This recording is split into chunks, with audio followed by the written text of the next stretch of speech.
నమస్తే, welcome to viral news. ప్రస్తుతం breaking news అయితే చూస్తున్నాము. ఎవరైతే ఫోక్ సింగర్ గా పేరుగాంచినటువంటి మంగ్లీపై పంజాగుట్ట పోలీసులు కేసు నమోదు చేసినట్టుగా చూస్తున్నాము. మరి ఇంతకీ ఎప్పటి నుంచో వరుస వివాదాల్లో ఉంటూ వస్తున్న సింగర్ మంగ్లీపై పోలీసులు ఎందుకు ఇప్పటికిప్పుడు కేసు నమోదు చేయాల్సి వచ్చింది? ఇంతకీ సింగర్ మంగ్లీ చేసినటువంటి నేరం ఏంటి? పంజాగుట్ట పోలీసులు ఆమెపై ఎందుకు కేసు నమోదు చేశారు? ఏ సెక్షన్ల కింద కేసు నమోదు చేశారు చూద్దాం. ముందుగా చూసుకుంటే సింగర్ మంగ్లీ తెలుగు జానపద గేయాలకి సంబంధించి కావచ్చు, లేకపోతే తెలుగు సింగర్ పరిశ్రమకి సంబంధించి కావచ్చు, ఎంతో కాలంగా కూడా సుపరిచితమైన వ్యక్తి. కానీ గత కొంతకాలంగా ఆమె వరుస వివాదాల్లో చిక్కుకుంటూ వస్తున్న విషయం కూడా తెలిసిందే. అటు తన బర్త్డే సందర్భంగా చేవేళ్లలోని ఒక రిసార్ట్ లో జరిగినటువంటి బర్త్డే ఫంక్షన్ లో కూడా విదేశీ మద్యానికి సంబంధించి, డ్రగ్స్ కి సంబంధించి, అక్కడ జరుగుతున్నటువంటి పార్టీకి సంబంధించి కూడా ఎటువంటి పర్మిషన్లు లేకుండా ఆమె పార్టీ నిర్వహిస్తోంది అని సమాచారం అందుకున్న పోలీసులు అప్పుడు కూడా తను పార్టీ నిర్వహిస్తున్నటువంటి రిసార్ట్ పై కూడా రైడ్స్ చేసి దొరికిన 9 మందికి డ్రగ్స్ పాజిటివ్ టెస్ట్ గా తేలింది. మరి ఈ నేపథ్యంలో అసలు సింగర్ మంగ్లీ ఎందుకు బాధ్యతాయుతంగా వ్యవహరిస్తోంది అంటూ కూడా తీవ్ర విమర్శల పాలైన విషయం కూడా తెలుసు. మరి మరొకసారి కూడా సింగర్ మంగ్లీ వివాదంలో చిక్కుకున్నట్టుగా చూస్తున్నాం. ఏదైతే అధిక పెట్టుబడుల ఆశ చూపి, అధిక రాబడి ఆశ చూపి ఎవరైతే ఉంటారో వాళ్ళ దగ్గర నుంచి 10 కోట్ల మేర సింగర్ మంగ్లీ వసూలు చేసింది అంటూ కూడా బాధితులు పోలీస్ స్టేషన్ ఫిర్యాదు చేసినట్టుగా చూస్తున్నాం. మరి ఈ నేపథ్యంలో ఆమె సోదరుడు శివతో పాటు డైరెక్టర్ వేణు ఉడుగులపై కూడా పోలీసులు కేసు నమోదు చేసినట్టుగా చూస్తున్నాం. అంటే మొత్తంగా ఈ వ్యవహారంలో ముగ్గురుపై కేసు నమోదు చేసినట్టుగా కూడా తెలుస్తోంది. మరి ఎందుకు కేసు నమోదు చేశారు? సింగర్ మంగ్లీతో పాటు ఆమె సోదరుడు శివతో పాటు డైరెక్టర్ వేణు ఉడుగులపై బిఎన్ఎస్ చట్టం 351 సబ్సెక్షన్ 2, 352 కింద పోలీసులు కేసు నమోదు చేసినట్టుగా తెలుస్తోంది. అంటే ఈ సెక్షన్ లో వచ్చేసి ఏదైతే ఎదుటి వారిపై బెదిరింపులకు పాల్పడము, నేరపూరితమైన బెదిరింపులకు పాల్పడము అని కూడా తెలుస్తోంది. మరి ఇంతకీ బాధితుడు ఎవరు? ఎవరైతే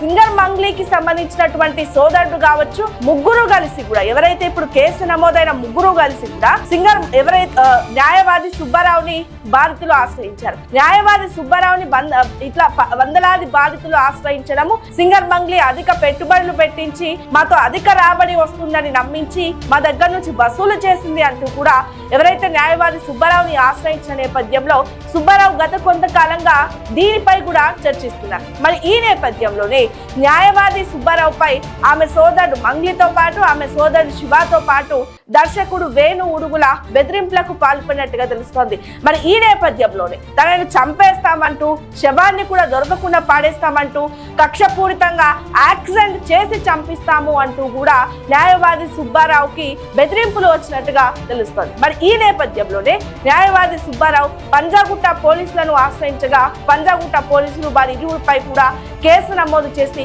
దర్యాప్తు చేస్తున్నారు. మరి దీన్ని బట్టి చూస్తే ఇప్పటికే బాధితులు, వందలాది మంది బాధితుల దగ్గర నుంచి కూడా సింగర్ మంగ్లీ ఏదైతే సుమారు 10 కోట్ల మేర కూడా వసూలు చేసినట్టు తెలుస్తోంది. 10 కోట్ల మేర డబ్బుల్ని వసూలు చేసి అధిక రాబడిస్తామంటూ కూడా నమ్మించి మమ్మల్ని నట్టేటా ముంచింది అంటూ కూడా బాధితులు తీవ్రంగా ఆవేదన వ్యక్తం చేస్తున్నారు. తిరిగిన డబ్బులు అడిగినా గానీ ఇవ్వకుండా మమ్మల్ని కూడా బెదిరిస్తుంది అంటూ కూడా న్యాయపూరితమైనటువంటి సుబ్బారావు న్యాయవాదిని ఆశ్రయించింది. మరి ఈ నేపథ్యంలోనే న్యాయవాది సుబ్బారావుకి సింగర్ మంగ్లీ తరపు నుంచి కూడా బెదిరింపులు ఎదురయ్యాయి. దీంతో పాటు సాక్ష్యాధారాలతో కూడా ఆయన పంజాగుట్ట పోలీస్ స్టేషన్ ను ఆశ్రయించినట్టుగా కూడా పోలీసులు కేసు నమోదు చేసినట్టుగా కూడా ప్రస్తుతం బ్రేకింగ్ న్యూస్ అయితే చూస్తున్నాము. గత కొంతకాలంగా కూడా వరుస వివాదాల్లో చిక్కుకుంటున్నారు సింగర్ మంగ్లీ.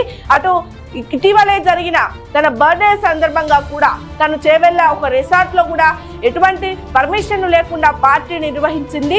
విదేశీ మద్యం ఏదైతే ఇక్కడ బహిష్కరించి ఉంటుందో, లేకపోతే డ్రగ్స్ ఉంటాయో వాటిని కూడా సింగర్ మంగ్లీ అటువంటి వివాదాల్లో కూడా చిక్కుకుంది. ఆ వివాదం నుంచి ఇంకా బయటికి రాకముందే మంగ్లీ మరొక వివాదంలో చిక్కుకోవడం కూడా ఇక్కడ చర్చనీయాంశంగా మారుతుంది. మరి సింగర్ మంగ్లీ ఏమంటుంది?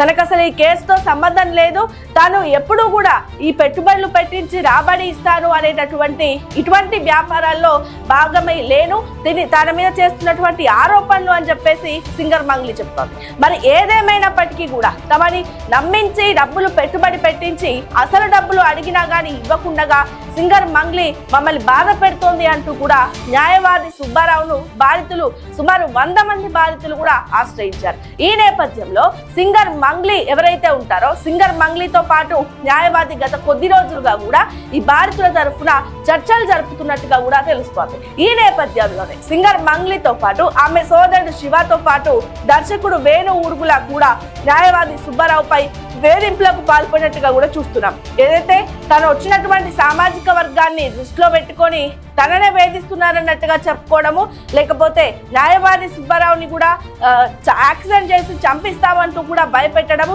నేరపూరితమైనటువంటి బెదిరింపులకు పాల్పడడం లాంటి చర్యలతో పంజాగుట్ట పోలీసులు సింగర్ మంగ్లీతో పాటు ఆమె సోదరుడు శివతో పాటు దర్శకుడు వేణు ఊరుగుల ముగ్గురుపై కూడా బిఎన్ఎస్ చట్టం 351 సబ్సెక్షన్ 2 352 కింద కేసు నమోదు చేసి మరి దర్యాప్తు చేస్తున్నారు. మరి ఈ నేపథ్యంలో సింగర్ మంగ్లీ ఇప్పుడు స్పందించే అవకాశం ఉందా, బయటికి వస్తుందా, ఏం చెప్తోంది? పోలీసులు కేసు నమోదు చేసిన నేపథ్యంలో ఎలా స్పందించే అవకాశం ఉంది మాత్రం చూడాలి.